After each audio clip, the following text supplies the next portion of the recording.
Alhamdulillahi Rabbil Alamin. Nahmaduhu wa nasta'inuhu wa nastaghfiruhu wa nu'minu bihi wa natawakkalu alayhi wa na'udhu billahi min shururi anfusina wa min sayyiati a'malina. Man yahdihillahu fala mudilla lahu wa man yudlil fala hadiya lahu. Ashhadu an la ilaha illallah wahdahu la sharika lahu wa ashhadu anna Muhammadan abduhu wa rasuluhu la nabiyya ba'dah. Allahumma salli wa sallim wa barik ala sayyidina Rasulillah Muhammad ibn Abdillah wa ala alihi wa ashabihi wa dhurriyyatihi wa mawalah, amma ba'd.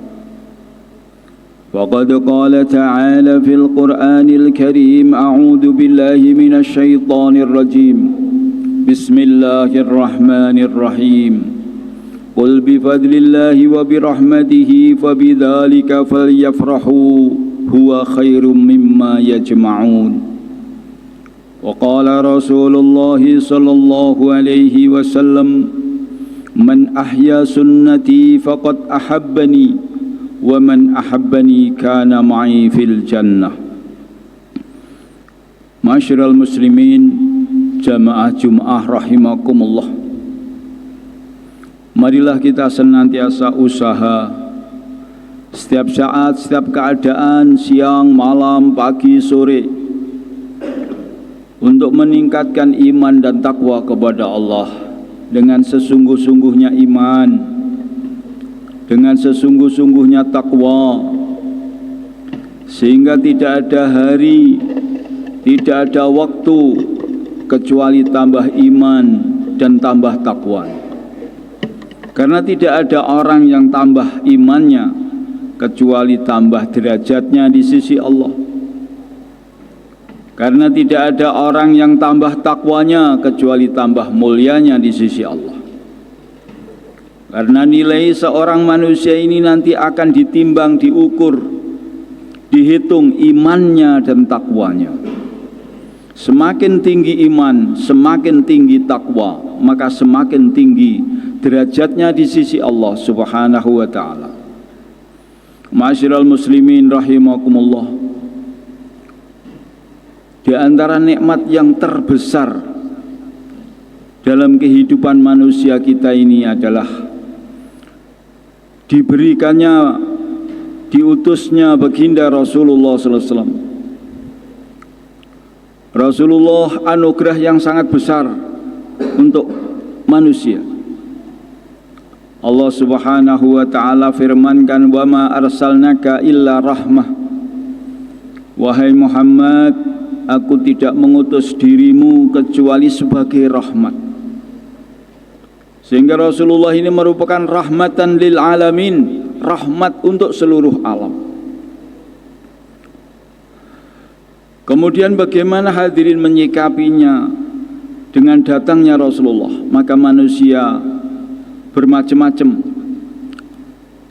Karena Rasulullah ini oleh Allah Subhanahu wa taala didhawuhaken, wahai Muhammad, kau aku datangkan untuk manusia ini sebagai ujian dalam satu hadis, dan juga sekaligus engkau akan mendapatkan ujian. Dari sini maka kita akan mengetahui juga bahwa manusia nanti banyak juga yang gagal dengan datangnya Rasulullah ini. Rasulullah sebagai ujian, berapa banyak nanti manusia yang gagal? Bagaimana gagal? Karena menolak datangnya Rasulullah, tidak mengimani kepada Rasulullah, tidak mengikuti kepada Rasulullah. Sedangkan Rasulullah diutus untuk diimani, untuk diikuti, untuk dicintai. Ma'asyiral muslimin rahimakumullah. Maka nanti pada bulan Maulud banyak saudara-saudara kita, umat muslimun, umat Islam merayakannya atau yang disebut Maulidan. Kadang-kadang kita masih ada macam-macam khilaf, macam-macam perbedaan pendapat tentang Maulidan. Hadirin, Maka kita tanyakan kepada diri kita sendiri juga, sebetulnya apa itu maulidan? Karena sebelumnya kalau kita ini menghukumi satu perkara, hendaklah kita harus tahu dulu apa itu perkara itu apa, atau definisinya apa. Kalau bahasa Arabnya itu istilahnya apa? Karena satu perkara itu ada istilahan dan lughatan. Ta'rifnya apa? Definisinya apa? Kalau beda definisi, beda istilah, maka hukumnya jadi beda. Contoh hadirin yang dimuliakan Allah SWT, supaya kita nanti ketika kita ini maulidan, supaya benar niatan, wa istilahan, sehingga maulidan itu betul-betul merupakan bentuk ekspresi mahabbah cinta kita semua kepada baginda Nabi, dan bentuk syukur kita kepada baginda Nabi, kepada Allah Subhanahu wa taala atas nikmat rawuhnya, datangnya, lahirnya baginda Rasulullah SAW. Hadirin, kalau yang dimaksud maulidan itu adalah memperingati hari lahirnya Nabi, atau mungkin merayakan lahirnya Nabi, itu mungkin baru hukumnya mungkin boleh atau mungkin sunnah. Tetapi kalau maksud atau istilah daripada maulid itu adalah mensyukuri nikmat Allah yang berupa lahirnya Nabi, itu maulid berarti kita wajib bermaulid. Ketika maulid itu maknanya atau istilahnya adalah syukur atas nikmat Allah yang berupa datangnya Rasulullah, rawuhi Rasulullah, lahiri Rasulullah. Karena Rasulullah merupakan rahmat terbesar dalam hidup ini. Wa ma arsalnaka illa rahmah. Kalau merayakannya atau memperingatinya, kadang-kadang dalam acara itu ada macam-macam acara yang dilarang dalam agama, sehingga terjadi khilaf. Tetapi kalau maulid itu artinya mensyukuri, hadirin, maka kita bisa mensyukurinya dengan segala macam perbuatan-perbuatan, amalan-amalan yang soleh. Intinya meningkatkan amalan sebagai bentuk syukur, sehingga kita bisa maulid Nabi dengan menambah sholat sunnah kita. Kenapa? Karena saya syukur kepada Allah, diberi nikmat, diberi rahmat berupa Nabi, maka saya tambah sholat saya. Yang biasanya sholat sunnah saya ini biasanya cuma 20 rakaat, maka saya tambah menjadi 50 rakaat hari ini sebagai bentuk syukur. Bagus. Bentuk syukur saya kepada maulid Nabi atau kelahirannya Nabi, saya akan berpuasa hari Senin kebetulan, karena lahirnya Nabi adalah hari Senin. Bagus. Saya akan menyembelih kambing, akan saya undang tetangga-tetangga saya. Kenapa? Syukuran atas rawuhi Kanjeng Nabi, rahmat Allah yang berupa lahiri Kanjeng Nabi. Bagus.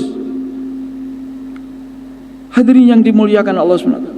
Tapi yang terpenting adalah rawuhi Nabi ini ada tujuan.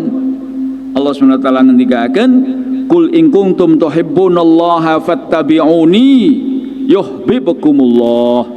Nabi diutus jangan sampai hanya sekedar diperingati, dirayakan kelahirannya. Tetapi Allah SWT firmankan, fattabi'uni, ikutilah, jadikan pedoman hidupnya qudwah. Laqad kana lakum fi Rasulillah uswah, sebagai uswatun, sebagai qudwah, uswah, sebagai tuntunan. Maka kalau kita menirunya, maka itulah Rasulullah betul-betul menjadi rahmat dalam hidup kita semua, dan kita akan mengikuti di belakangnya. Rasulullah masuk surga, kita masuk surga. Seperti sabda baginda Nabi, "Man ahya sunnati," siapa yang menghidupkan sunnahku, amalane Kanjeng Nabi, faqad ahabani, berarti cinta kepada aku. Wa man ahabani kana ma'i fil jannah, siapa yang mencintai aku, maka dia akan bersama aku di surga. Itulah hakikatnya kalau kita ini maulidan. Jadi maulidan itu Tidak harus setahun sekali, setiap saat kita maulidan. Ketika maulidan itu istilahnya atau maknanya adalah mensyukuri nikmat Allah yang berupa baginda Nabi sallallahu alaihi wasallam. Sehingga setiap saat kita ikut Nabi itu maulid. Hakikatnya maulid.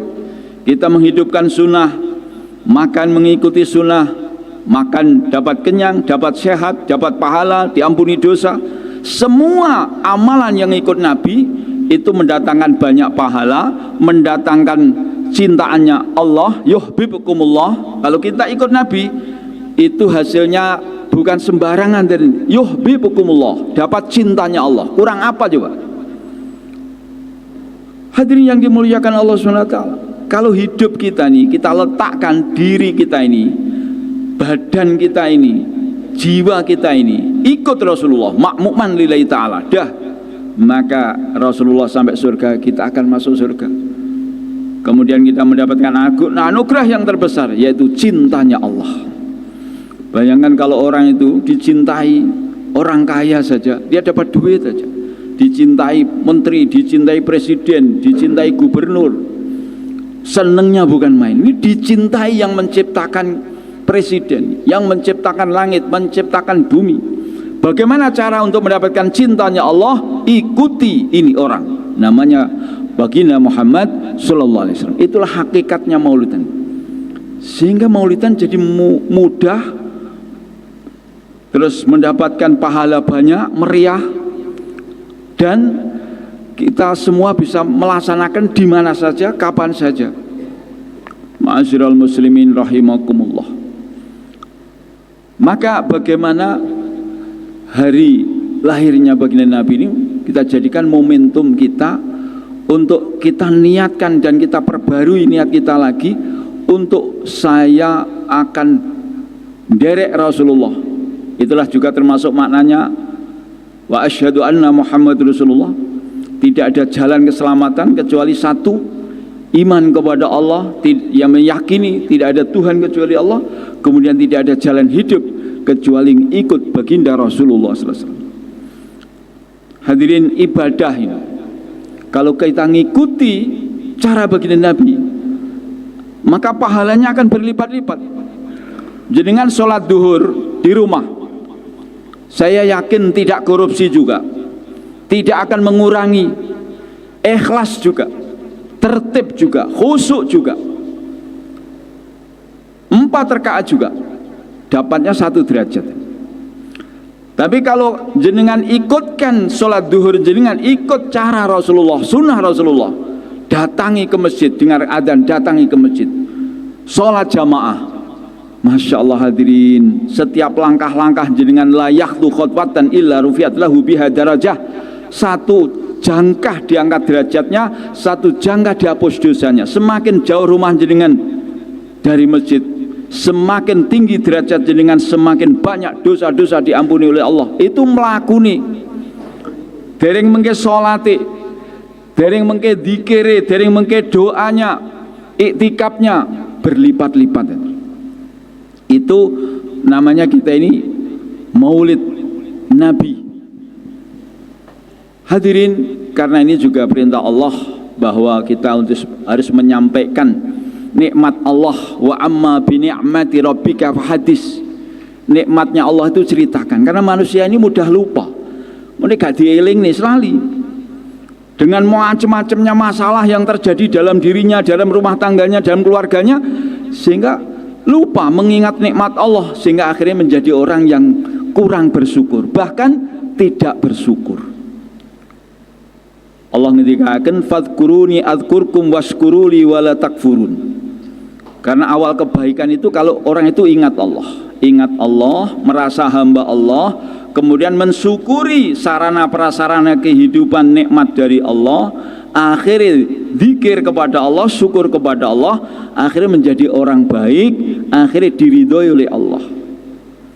Termasuk zikir adalah ingat kepada bahwa baginda Nabi itu rahmat yang terbesar, sangat-sangat pantas, sangat-sangat layak, dan harus kita syukuri dengan cara bagaimana kita semua meningkatkan ikutnya kepada Rasulullah, kita tingkatkan. Karena amalan-amalan kelihatannya kecil-kecil, kalau kita ikutkan caranya Rasulullah. Karena manusia ini pasti akan meniru cara orang lain. Kalau kita nggak mau meniru caranya Rasulullah, pasti akan meniru caranya orang lain selain Rasulullah. Dan anehnya itu terus berlanjut sampai mati, padahal nggak ada pahala. Kalau kita ikut cara Rasulullah ada pahala. Mau tidur ikut cara Rasulullah, mau makan ikut cara Rasulullah, masuk rumah keluar rumah, masuk kampung keluar kampung. Hadirin, mulai umur berapa kita hafal doa masuk kampung? Kalau kita masuk kampung doa saja, Masya Allah, berapa kebaikan-kebaikan. Allahumma barik lana fiha, Allahumma barik lana fiha, Allahumma barik lana fiha, warzuqna janaha, wa habibna ila ahliya, wa habib solihi ahliya ilaina. Keberkahan, kita nyuwun keberkahan kepada Allah, nyuwun rezeki di kampung itu. Karena termasuk kebahagiaan adalah seseorang apabila rezekinya dekat. Orangnya di kampung sini, rezekinya di kampung sini.